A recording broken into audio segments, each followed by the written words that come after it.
Hello everyone, I'm Dr. Yende. Let me ask you something. When you see someone twisting their body into an extraordinary yoga pose, a pose that seems almost impossible, what comes to mind? Do you see health? Do you see mastery? Do you see longevity? Or do you see the risk of injury? In today's social media world, extreme yoga has become a spectacle. Videos of hyperflexible practitioners bending, twisting, and folding themselves into astonishing positions rack up millions of views. People see those images and often assume the more flexible you are, the healthier you must be. But modern science tells a much more complicated story, because flexibility alone is not health, and sometimes chasing extreme flexibility can move us farther away from long-term wellness instead of closer to it. Today we're going to explore the fascinating science behind extreme yoga. What happens inside your muscles, your joints, your nervous system, your hormones, your brain, and perhaps most importantly, what actually supports healthy aging, because the answer may surprise you. The great flexibility myth. One of the biggest misconceptions in health and fitness is the idea that flexibility equals health. It doesn't. Health depends on four things working together: mobility, stability, strength, balance. If even one of those is missing, the system becomes vulnerable. Think of a suspension bridge. If it gets too rigid, it can crack. If it becomes too loose, it can collapse. Your body works the same way. The healthiest body is not the stiffest body, but it's not the loosest body either. It's the body that combines flexibility with control. What happens inside the body during extreme yoga? When someone performs an advanced yoga posture, many people assume the muscles are simply stretching, but something far more complex is happening. The first system involved is the nervous system. Inside every muscle are sensory structures called muscle spindles. They constantly monitor length and tension. When you go into a deep stretch, the nervous system initially pushes back. Why? Because your brain is trying to protect you. It interprets excessive stretching as a possible threat. That protective response helps prevent injury, but with gradual training, something remarkable happens. The brain starts to trust the movement. Protective tension decreases. The nervous system allows a greater range of motion. In many cases, flexibility is less about changing the muscle and more about retraining the brain. That's why flexibility gains can happen surprisingly fast. The nervous system adapts before the tissue itself does. The fascia revolution. Over the past decade, scientists have become increasingly interested in fascia.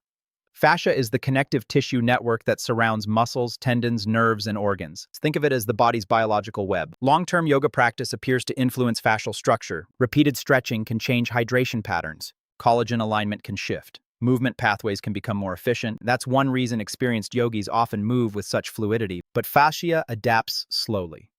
It takes patience. Years, not weeks. And forcing flexibility before the tissues are ready increases the risk of injury. The hidden danger of extreme flexibility. Ironically, one of the biggest risks of advanced yoga is becoming too flexible. Orthopedic specialists sometimes describe this as too much mobility without enough control. Imagine opening a door wider and wider. Eventually, the hinges become unstable. The same principle applies to joints.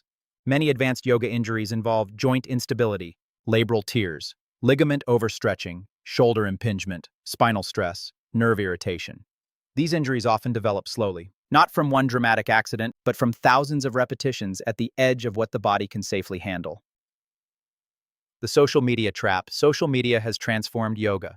Unfortunately, it has also distorted it. Many people now chase impressive poses instead of healthy movement. A photo rewards appearance, but the body rewards function. The nervous system doesn't care how many likes a pose gets. It only cares whether the movement is safe. That's why comparing yourself to yoga influencers online can be dangerous. Some practitioners have unique genetic advantages: hypermobile joints, unusual collagen patterns, exceptional connective tissue flexibility. Two people can train the same way for 10 years and still end up with completely different results. Your anatomy matters, your genetics matter, your structure matters.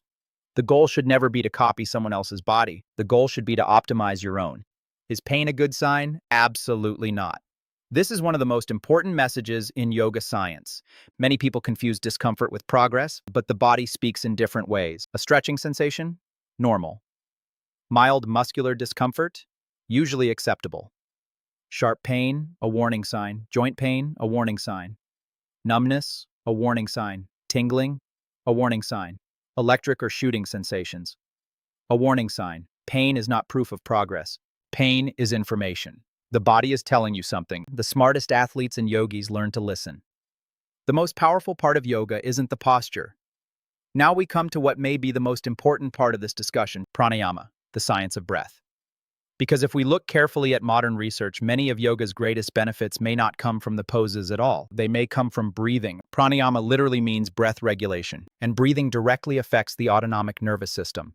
This system controls heart rate, blood pressure, stress responses, digestion, recovery, sleep, emotional regulation. Every breath sends information to the brain. Every exhale shifts nervous system activity. Every inhale influences physiology. The vagus nerve connection. One of the most fascinating discoveries in modern neuroscience involves the vagus nerve. The vagus nerve acts as a communication highway between the brain and the body.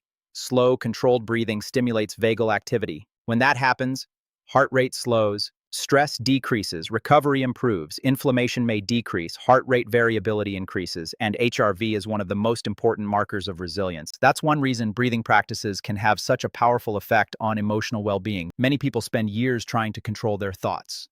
Sometimes, controlling the breath is the faster route. Yoga, cortisol, and the stress response. Chronic stress is one of the biggest threats to modern health. Elevated cortisol contributes to poor sleep, fatigue, weight gain, insulin resistance, inflammation, mood disturbances. Research suggests yoga and breathwork can help regulate cortisol, not because they eliminate life's problems, but because they improve the body's response to those problems. The goal isn't to avoid stress, the goal is to build resilience, and yoga appears to support that resilience. What does the evidence actually support?